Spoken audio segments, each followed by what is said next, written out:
Welcome to our podcast. I am John, and you're listening to Unbelievable Truth. Let's delve in. All right, so today, we're really going deep. Bonnie and Clyde. Beyond the Hollywood glam, right? Right. What was their life actually like? And the crime spree, everyone talks about the crime spree, but forget the big banks, right? Yeah. We're talking like gas stations. Small potatoes. Yeah. Small potatoes, really? Like $5 hauls? What is that? It's fascinating, though, when you think about it. Yeah. It really speaks to the context, the historical context. Of course. I mean, this is the Depression, Right? their choices, Yeah. everything they did, but also how people saw them. Yeah. How is that possible? I mean, you're idolizing a couple who's basically, robbing mom and pop places. Right. So what does that tell us about, like, the law, how people viewed the law back then? Yeah, it makes you wonder. Were they like Robin Hood figures in the public eye? Right. It's complicated, though. It's got to be. It's more nuanced than that. Okay. Sure, some people probably romanticize them, Yeah. right? This whole rebellion thing, the system failed them. Yeah. But let's not forget, they were brutal. Right. People got hurt. Innocent people. Just trying to get by, just like them, right? Exactly. So, okay, yeah, it's easy to get caught up in the legend, right? It is. But let's talk about Bonnie specifically for a second, because we've got her poetry. Right. So we get this sort of unique view into her mind. Yeah, her poems are really a window into her world. And it wasn't all gun-toting outlaw, you know. Great. There's one, it's called The Trail's End. She gave it to her mother just weeks before. Oh, wow. Talk about foreshadowing. Right. So was it, like, predicting what was coming? Or was it more, about their life on the run, the emotions and all that?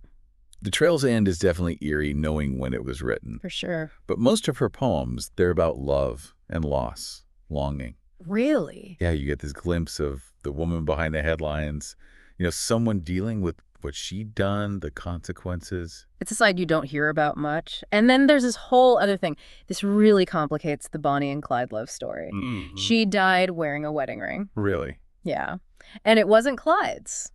So what's that about? I mean, what does that tell us about them as a couple, especially compared to how, the media painted them? It definitely throws a wrench in the Hollywood romance, that's for sure. It does. She married young, you see, 16, her sweetheart from high school, this guy Roy Thornton. Okay. Lasted about a minute, the marriage. Oh, okay. He ended up in prison. She never saw him again. Wow. But get this, even with Clyde living that life, she was technically still married to Thornton. Never got divorced. So she's out there, this infamous outlaw, but on paper, someone else's wife. It's kind of wild when you think about it. What does that say about their relationship, really? Like what they promised each other or didn't? It's a really good question. And, as much as Bonnie's story is about emotions, right? Clyde's past, that's a different kind of darkness. You familiar with the whole toe chopping incident? Wait, what? Like he chopped off his toes? Yeah. Okay, now that's not in the movies. Why would someone... Prison will do that to you. I guess so. He was doing time 14 years for robbery. Easton Prison Farm in Texas. Brutal place. The worst. Backbreaking work, brutal punishments. So He like... wanted a transfer. Desperately. Thought this might do it. Oh my God. Took an axe, chopped off his big toe, part of another one. So self-mutilation to escape that life. That's intense. Just shows you how desperate he was, how bad that system was back then. It does. I mean, that's a desperate act. And violent. And this was all before Bonnie. Makes you wonder how much it shaped him, Absolutely. And it gets even more complicated. He tried to join the Navy once. Got rejected. Wow. What if he'd gotten in? Would it have changed everything? Right. It's those moments, those choices when you feel like there's no other way. Easy to judge looking back, but they were both products of their environment, weren't they? It's no doubt.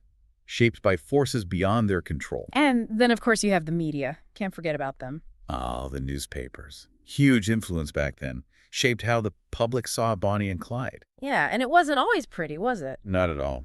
So they're already shaping their image, even before the crime spree really kicks off. Yeah, you got to consider the newspapers back then, especially with the Depression going on. They needed stories, something to get people reading. And Bonnie and Clyde were it. Young, daring, thumbing their noses at authority. It was perfect. But it wasn't just the papers making stuff up, was it? It's like Bonnie and Clyde knew how to work it. Oh, absolutely. Those photos, posing with guns, the car, it's like, what would you call it? Early gangster chic. Exactly. They knew what they were doing, creating a legend.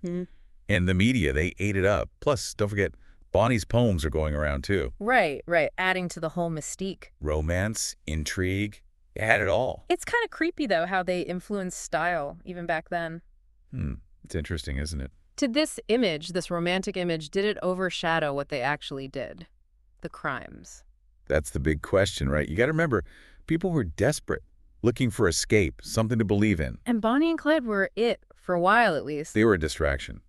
And the media played into it, downplaying the violence, focusing on the exciting stuff. Guess some things never change. Blurred lines between news and entertainment, even back then. For sure. And then, well, their ending was just as big, just as public.